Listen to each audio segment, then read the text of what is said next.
about 10 days after 9/11, I went through the Pentagon and I saw Secretary Rumsfeld, and one of the generals called me in. He said, "Sir, you got to come in and talk to me a second." I said, "Well, you're too busy." He said, No.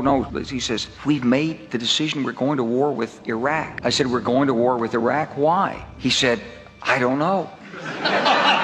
He said, "I guess they don't know what else to do." I said, "Well, did they find some information connecting Saddam to Al-Qaeda?" He said, No. He says, "There's nothing new that way. They just made the decision to go to war with Iraq." He said, "I guess it's like we don't know what to do about terrorists, but we got a good military and we can take down governments." So I came back to see him a few weeks later, and by that time we were bombing in Afghanistan. I said, "Are we still going to war with Iraq?" And he said, "Oh, it's worse than that." He said, "I just got this down from upstairs," meaning the Secretary of Defense's office today, and he said, "This is a memo that describes how we're going to take out 7 countries in 5 years, starting with Iraq and then Syria, Lebanon, Libya, Somalia, Sudan, and finishing off Iran." I said, "Is it classified?" He said, "Yes, sir." I said, "Well, don't show it to me."